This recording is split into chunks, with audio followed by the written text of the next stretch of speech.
Trawling Through Time is funded by the National Lottery Heritage Fund.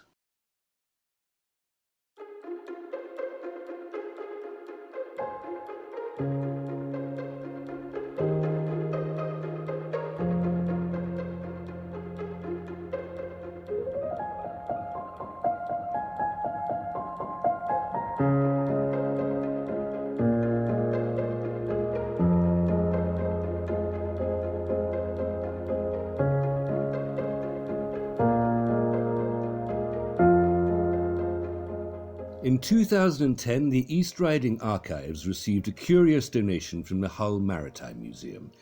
The rolls of paper turned out to be a collection of shipbuilding plans which spanned the first half of the 20th century. They were copies of the plans from the drawing office of Cook, Welton and Gemmell's Beverley shipyard and are a fascinating insight into maritime engineering developments of the fishing industry. Former company director Charles Derrick Massey had kept copies of the plans when Cook, Welton and Gemmell went into liquidation, and in doing so helped to ensure that the story of one of the world's most prolific shipbuilding companies would be remembered before it fades from living memory. These fascinating plans would help to illustrate the story of design, engineering and innovation in the maritime industry and would lead to the creation of the Trawling Through Time project. We got a phone call from the Hull Maritime Museum to say there was this vast collection of shipbuilding plans that needed to be put into more suitable storage for the long term. We've got quite a challenge ahead, which is to catalogue 600 shipbuilding plans and also to digitise, so take digital images of 130 general arrangement plans, as they call them, that we have of these vessels that were built by Cook, Welton and Gemmell. This had to be done, as far as I'm concerned, because it's historically important, very important. What I'm doing today is logging as many as possible of the drawings that were created by Cook, Welton and Gemmell. I find it fascinating because I'm touching history. We want to really make this accessible and teach the community more about the shipbuilding heritage of East Yorkshire. If you were to visit the town nowadays, it's practically vanished without a trace, which at one time was the largest trawler manufacturer in the world. Hull in the East Riding in the late 1800s, a marine engineering powerhouse located at the confluence of the rivers Hull and Humber and linked to the rest of Great Britain and the world by plying its trade across the North Sea as it had done for many centuries. Hull was originally founded to export wool and handled many products over the ages, not least oilseeds, coal and flour. But by the late 19th century, the port's trawlers landed large quantities of fish and supplied the ever-growing towns and cities of Britain with fresh fish. Britain, of course, was the first industrial nation. And we use that term industrial revolution and industrialisation pretty glibly. But what does it actually mean? Well, it meant we moved from a world, a sort of an agrarian and rural world, to an industrial and urban world. We went from a world where most people worked in the country, agriculture was the biggest economic activity, and most people lived in villages and towns were small, to a world where most people lived in towns, in cities, and worked in industry. And it meant it was accompanied by a rapid technological development. And one aspect of that was the development of the steam engine. And another aspect was the development of trade. And another aspect was industrialisation. And if you think about it, this is where people like Cook, Welton and Gemmell come in. In the 1880s, Hull's waterfront was dominated by Earls Shipbuilding and Engineering Company Limited, and in 1882, Earls built their first vessel using the new triple expansion boiler for the steamliner Draco. This engineering development would start a revolution in the fishing industry.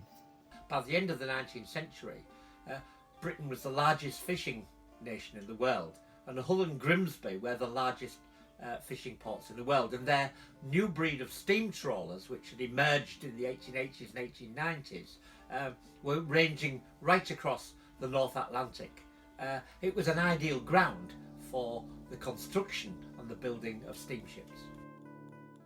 William James Cook, Charles Keane Welton and William M. Gemmell All who had previously worked at Earl's decided to launch their own company, so in 1883 Cook, Welton and Gemmell was formed.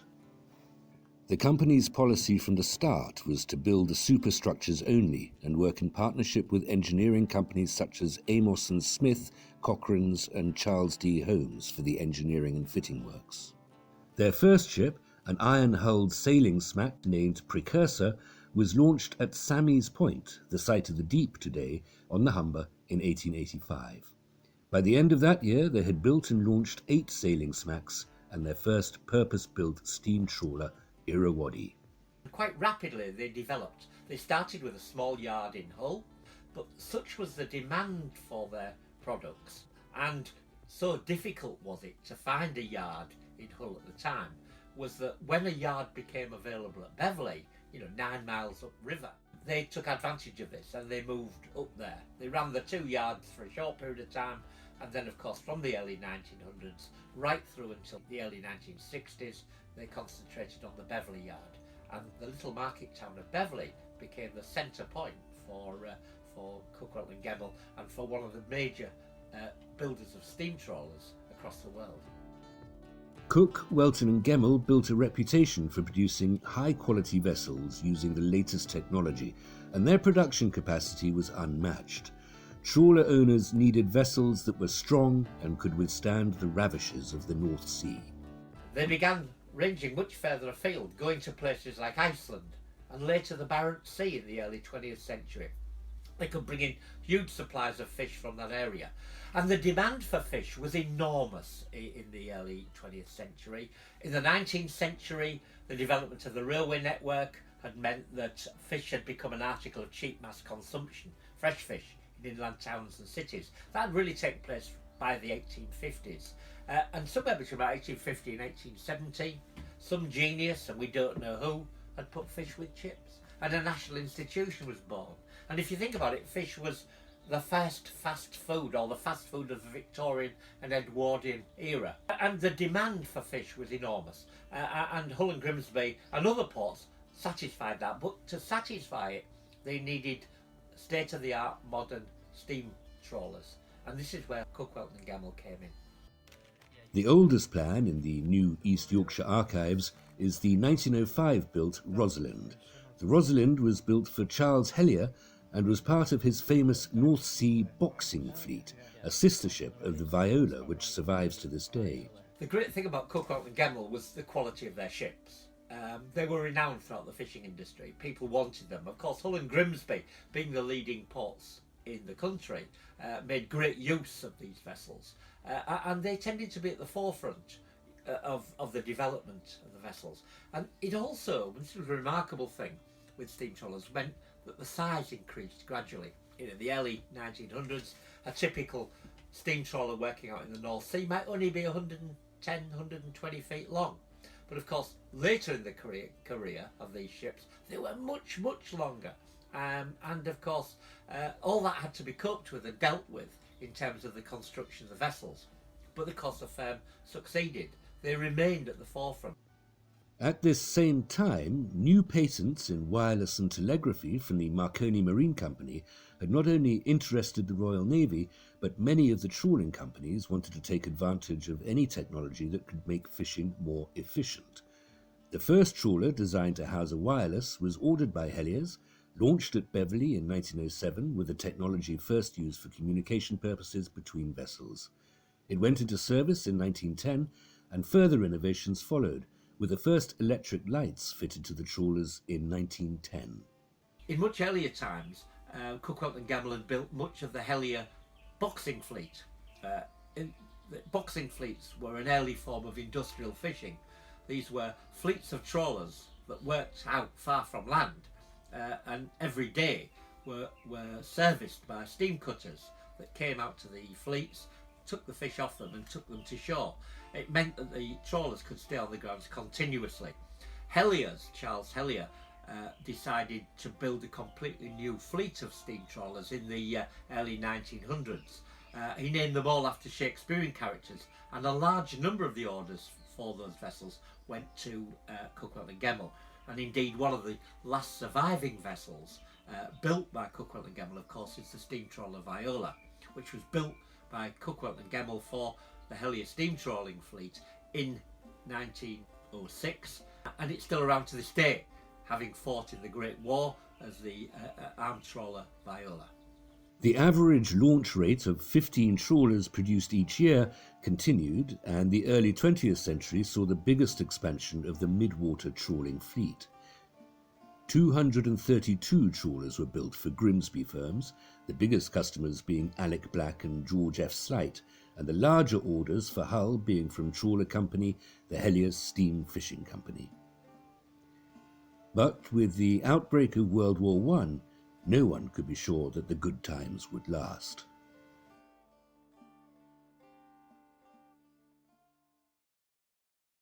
Trawling Through Time is funded by the National Lottery Heritage Fund.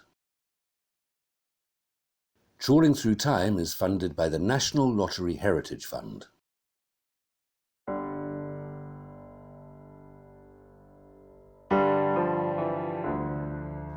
In 1914, the newspapers were increasingly full of anxious headlines.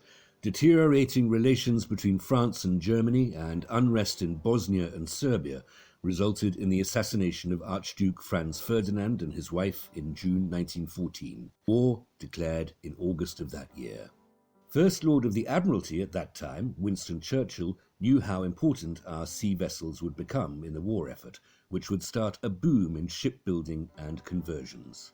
Numerous vessels from Cook, Welton Gemmell Yard were requisitioned and put into service as general minesweeping, patrol vessels and the likes to aid their war effort. Primarily there were vessels that had been constructed or were in the process of being constructed and then brought into Admiralty service with the view to using a conversion not specifically built as a minesweeper but requisitioned for that purpose. Vessels that were built at Gemmell's at the time during the First World War were primarily they would be riveted steel construction, which obviously from a minesweeping perspective is not particularly brilliant. They were, however, brought into service as a last resort because no other vessels were suitable within the Navy at the time.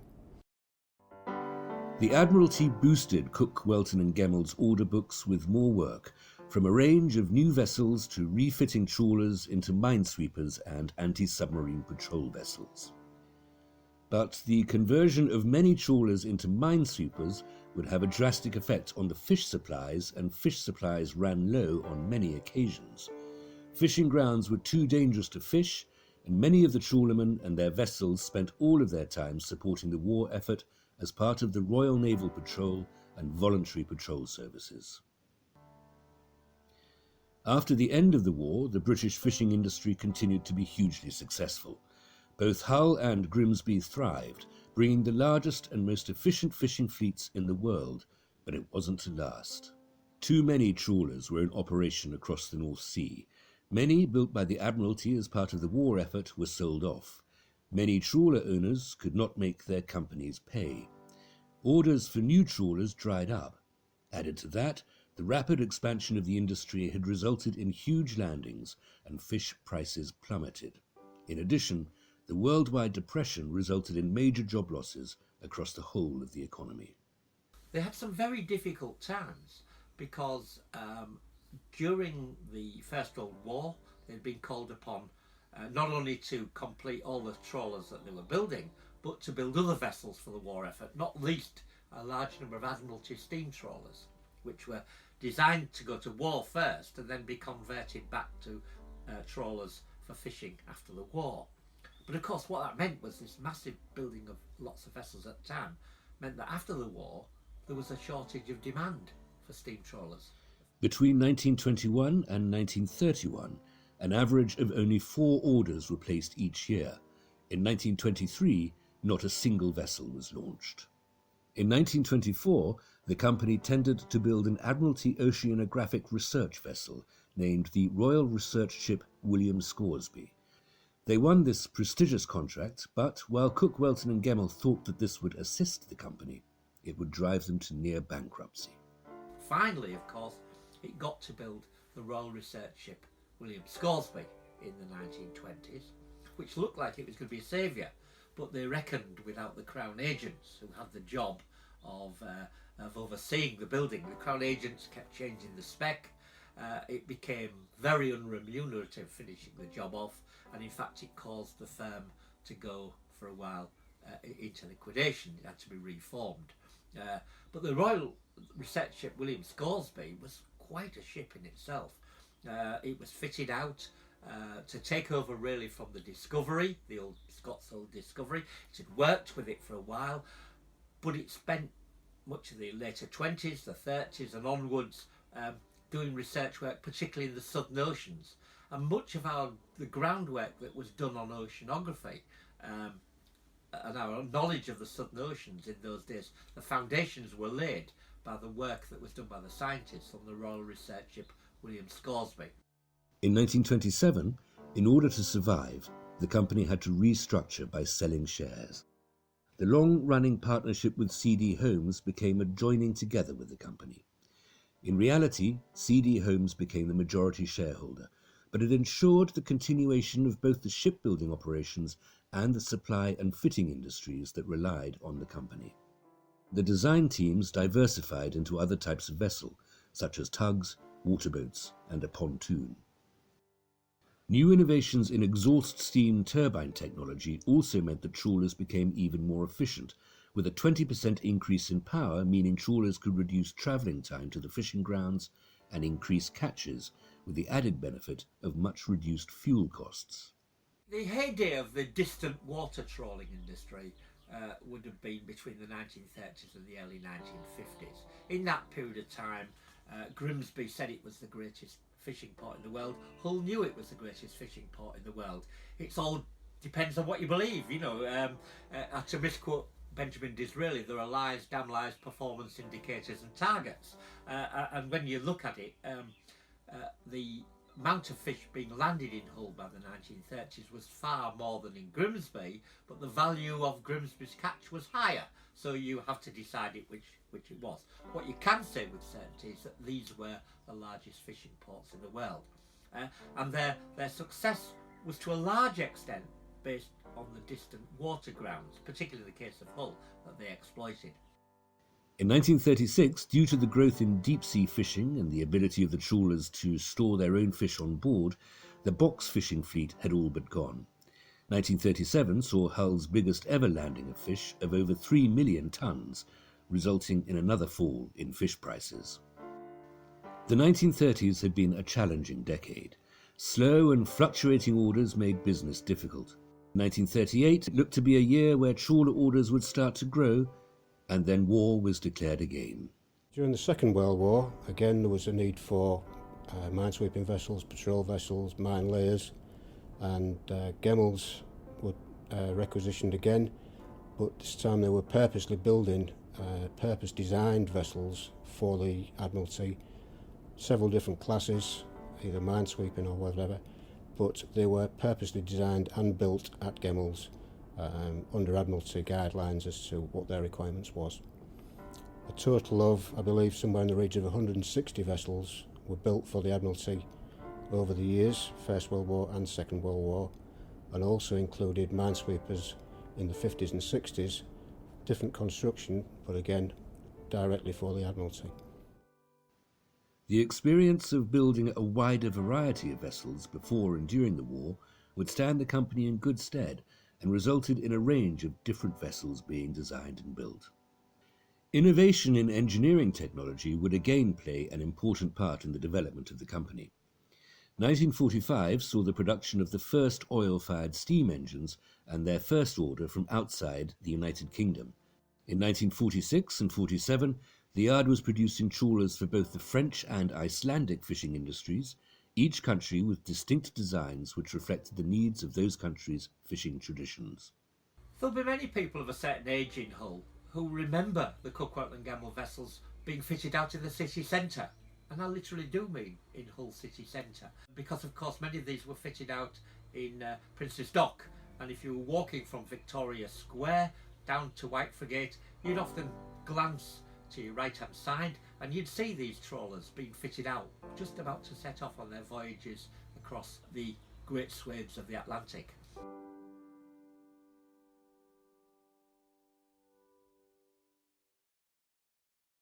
Trawling Through Time is funded by the National Lottery Heritage Fund.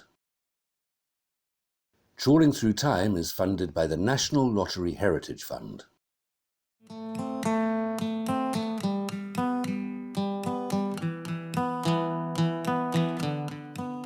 By the end of the war, the company had grown to employ over 700 people. Beverley was a post-war boom town. Office staff, riveters, platers, caulkers, welders, burners, shipwrights, joiners, carpenters and painters were just some of the crafts that the shipbuilding industry employed. And headed by naval architect Derrick Massey, Cook, Welton and Gemmell's vessels were some of the most technologically advanced in the world. My father, Derrick Massey, much of his working life was at the shipyard in Beverley. He left school, went to the shipyard, and he was there until it changed hands, apart from 2 years just after the war. Well, I think my earliest memory is of the Yorkshire Belle, when Dad had gone round from Hull for her to be delivered in Bridlington. Mum and I went on the train to meet him, and I got a new dress with knickers to match. The Yorkshire Belle is a fine example of the wide range of different vessels that Cook, Welton and Gemmell were building in the 1940s and 50s. Launched in 1946, it was built as a pleasure cruiser, a job that it still does to this day. The Beverley shipyard plans, now preserved by East Riding Archives, are evidence of the fading memories of Beverley's industrial past. In the morning, and it's unbelievable, Grovehill Road was just packed, mainly with people on their cycles. When the workers arrived, they used to pick up this wooden block with a number on, and then when they left at lunchtime, they just chuck it in a box and then pick it up when they came back. You grew up with it when you was a kid. All your parents, you know, your relatives, my granddads and that, they all worked at shipyard. So when you got your piece of wood, then you was a shipyard. It was one big line of queue of bikes. And as soon as the gates opened, come down that road, there was no left or right, you just went down the middle of the road. Between 1949 and 1952, the order books were still full. 48 ships were launched, an average of 12 per year. At any one time, several vessels were being built, an impressive sight on the banks of the River Hull, a sight that many have fond memories of. I have a picture, and there were about 4 trawlers at varying stages on the stocks. You know, they were shoveling them out at a fair old rate. You know, they were at different stages, and then when one got launched, they'd start on the next one. But there was the platers and the caulkers and the welders, and they had riveters, carpentry. So a lot of industry in Beverley at that time. The streets of Beverley were packed with workers from a wide range of industry, now all but gone. The combined sites of the Beverley shipyard and CD homes at Prince's Dock continued to be key employers in the area. A visit to the shipyard by the draftsmen and their apprentices from the CD homes site in Hull was always a special event. The first thing, as you drove up, the river was on your right hand side, so as you looked along, you'd see two or three or four vessels up on the stocks, and you'd see them in a line, 1, 2, 3, 4. There'd be an awful lot of noise. The noise was horrendous because in those days the ships were riveted. Some of the ships, they moved on to sort of welded seams. Eventually there was a guy inside and one outside, riveting these things, turning them over, and the noise was unbelievable. In addition to that, there was sparks everywhere because at the same time there was welding going on. So it was a din, but quite exciting. The site of the old shipyard can still be visited today. It's now a light industrial estate, but it still functions as a boatyard with canal boat and barge moorings and maintenance areas. But it's a far cry from the hugely noisy place the working shipyard once was. There was 10 in over, at least 12 big trawlers a year. You can't really imagine, the amount of work what went in. It was like, like a factory, wasn't it? Everybody had their job, everybody knew what they was doing, and it just went like clockwork. The ships went up, they were shelled, and it just followed on from one to another. I think the worst thing about it for me when I was 15, you're only a bairn, aren't you, was the noise. You couldn't hear each other talk. There was a lot of sign language going on, weren't there? Yeah, you learnt to liberate. You could usually, the second word was off in the shipyard. The shipyard was at the heart of the community, with launch days having a festival feel to them. The broadside on or sideways launching technique was a very impressive sight and attracted hundreds of people each launch day. They had that beautiful room where after they'd had a launch, they would have a get-together. Probably before then they would go through to the station hotel and have dinner, have a lunch, a proper formal lunch for the launch party. My mother always had a new outfit. With a hat? With a hat. It was a special occasion. If you went to a launch, you had to be pretty careful where you stood, because they'd build a thing for all the launch party to go, so that the person who was launching it could swing her bottle at and hope that it broke. Didn't always. I have been there once or twice when it didn't break, and that's supposed to be bad luck. When the ship goes into the water, of course, it displaces a lot of water, and so if you're standing too near the front, you end up with wet feet. Because at the shipyard, the river hull is only narrow, they were side launched, and people at the other side used to get drenched. Yes, but you also used to get wet in the shipyard, as well, as the water came up.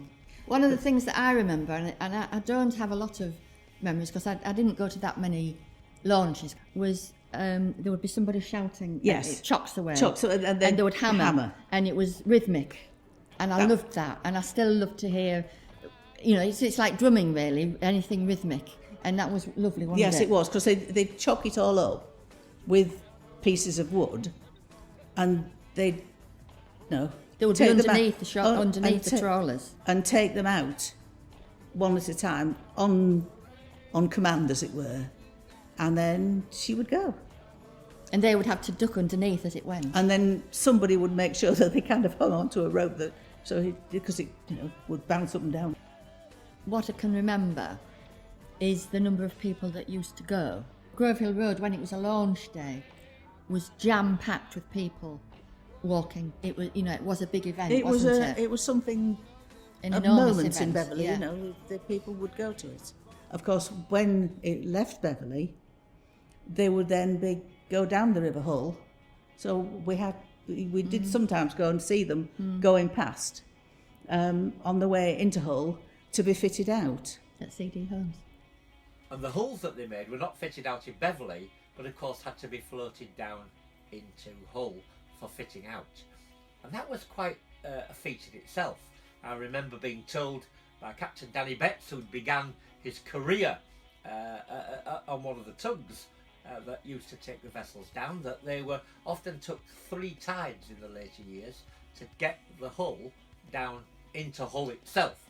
And quite often they'd get so far down, the tide would go down, they'd stake the hull to the bank of the River Hull, and then they would head off to a local pub, wait for the tide to come up, and then float it down a bit further.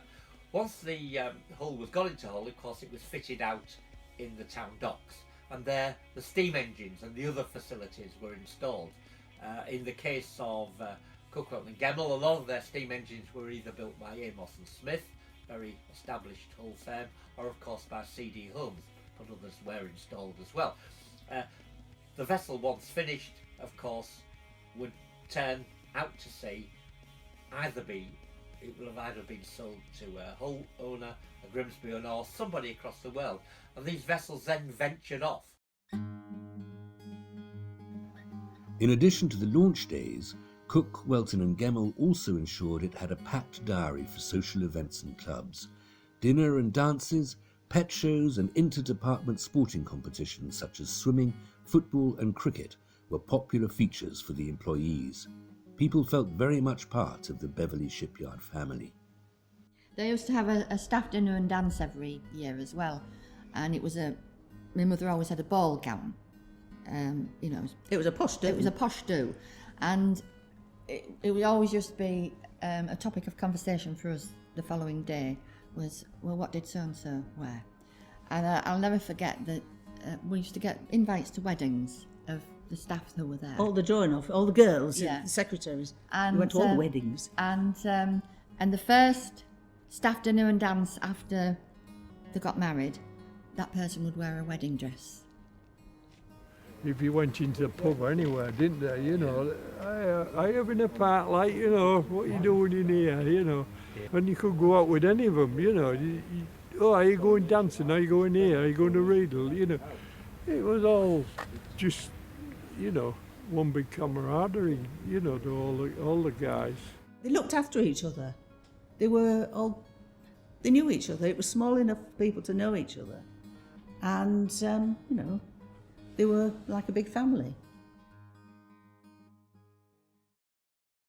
Trawling Through Time is funded by the National Lottery Heritage Fund.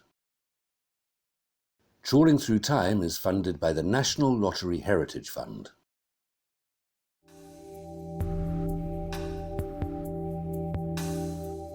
Before computerization, plans were drawn by hand by teams of draftsmen sitting at rows and rows of desks.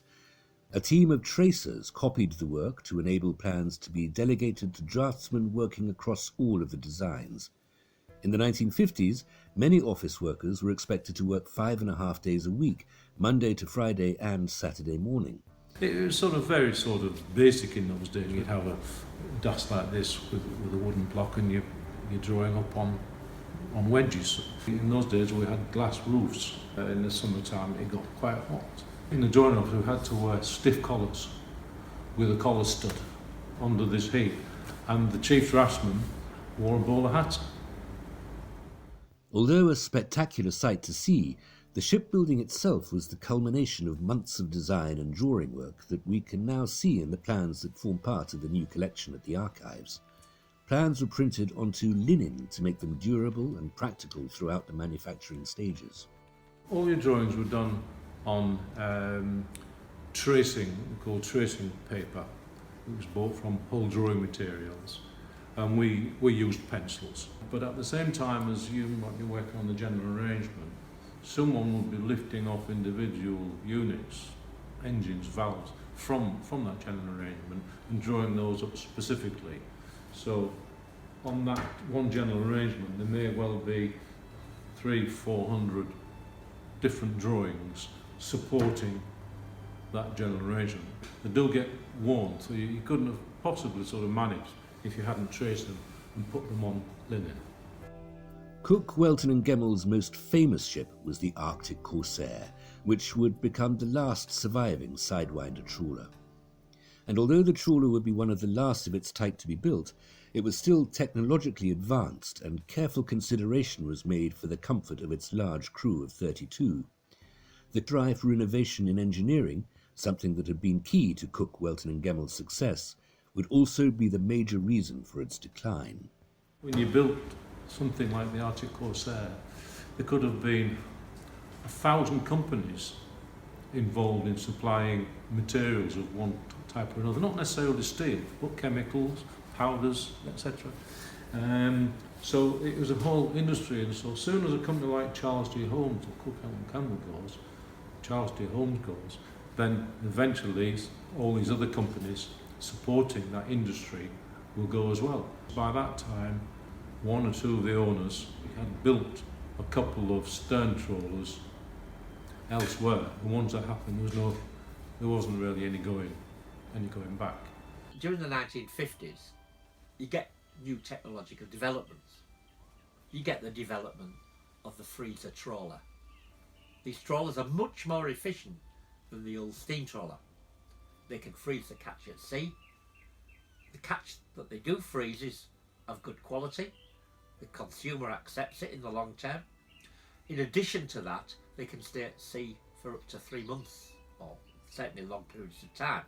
And that makes them in many respects much more suitable for fishing in the modern environment.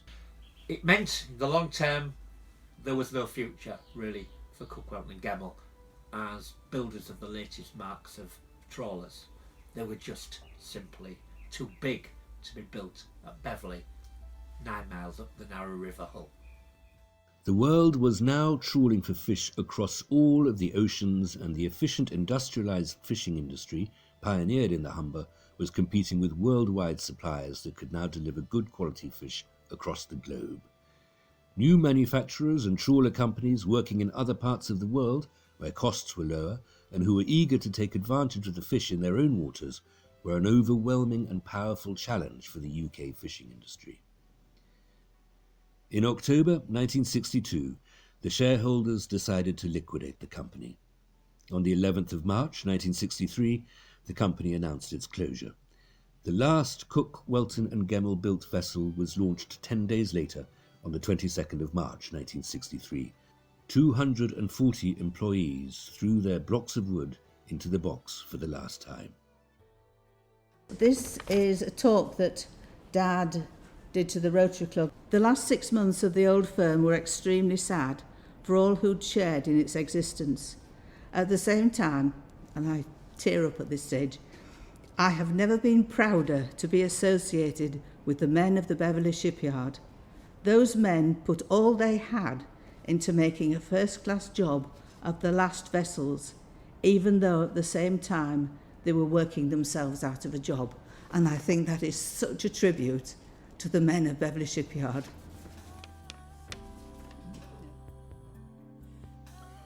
The Trawling Through Time project has already been able to share its work and the company's story both locally and across the United Kingdom through talks, exhibitions, community workshops and activities. The aim of the big draw was to engage younger audiences with our collections in very creative ways. The children were very excited to decorate one of the ships which they had actually been on before, the Yorkshire Belle in Bridlington Harbour. So they were very excited to put their own design and also have their own design displayed on our website on trawlingthroughtime.org. And thanks to funding from the National Lottery Heritage Fund, the East Riding Archives Trawling Through Time project has been able to capture the memories of former shipyard workers and engage a highly enthusiastic and knowledgeable team of volunteers of all backgrounds and ages to catalogue and digitise the technical plans from the archive. All of which ensures that the Beverley shipyard, the world-beating name of Cook, Welton and Gemmell, and its story, is preserved and kept alive for future generations. Everybody has seen a Cook, Welton and Gemmell vessel. You look at me in disbelief, but that's very much the case. If you've watched Father Ted, the wreck that you see on the island, of course, is the MV Massey, built at Cook, Welton and Gemmell in the early 1940s. If you've watched James Bond, For Your Eyes Only, and you watched the sinking there, that was the vessel that was originally built as the Tharina. Must be one of the most watched sinkings in the world when you think about it. So they're vessels that everybody knows. Another one that's very famous is of course the steam trawler Viola, built in 1906 as part of the Hellier boxing fleet, fought in the First World War, involved in the sinking of 2 U-boats, went on to have a long life in the South Atlantic and is still around to this day, and we're hoping to bring it back to Hull. But a wonderful example of the vessels. But go across the world and you'll see the remains of Cook, Welton and Gemmell vessels in all sorts of backgrounds. If you were to go to the Dardanelles Museum, the Gallipoli Museum, then you would see the nameplate of a Cook, Welton and Gemmell vessel that was sunk in the Suvla Bay landings back in 1915. If you go to Australia, a dive not that far from the approaches to Sydney, there's a wreck of the Olive Cam, which was originally a Cook, Welton and Gemmell built trawler, one of the first steam trawlers to be sent to Australia, which late in life, after a long career, was wrecked and lost on the approaches to Sydney. So go across the world, you'll see the skeletons, the remains of Cook, Welton and Gemmell ships. They really made their impact, literally, across the entire globe. As the project nears its completion and looks to secure its legacy, What better place to reward the volunteers and staff involved than with a voyage on the Yorkshire Belle? Launched in 1947, this pleasure cruiser is the last remaining Cook, Welton and Gemmell ship still to be in active service, fulfilling the purpose for which it was built, and with Trawling Through Time, the company's story lives on. The Yorkshire Belle was built in 1947, and at that time my grandfather was alive and was one of the platers and riveters working for Cook, Welton and Gemmell. His career followed in his father's footsteps, who was also a riveter and plater. Later on in life, my father became a welder for Cook, Welton and Gemmell, and then C.D. Holmes. The ship's special to me as the family connection, that every rivet that I see and bolt may have been put in place by my grandfather. Dad didn't actually work on this ship, but I do know my grandfather James did. And 1947 was just after the war, and Britain was obviously starting to come back on its feet, and obviously the Belle would have made a lot of pleasurable trips for people up and across to Thornwick Bay and Flamborough Head. And as a boy I came on this ship from the age of about 4, and I'm now 63, and it was just 2 years ago I brought my granddaughters on this magnificent ship, and it's always a pleasure to go on board. The last remaining ship ever built by Cook, Welton and Gemmell, still sailing to this very, very day.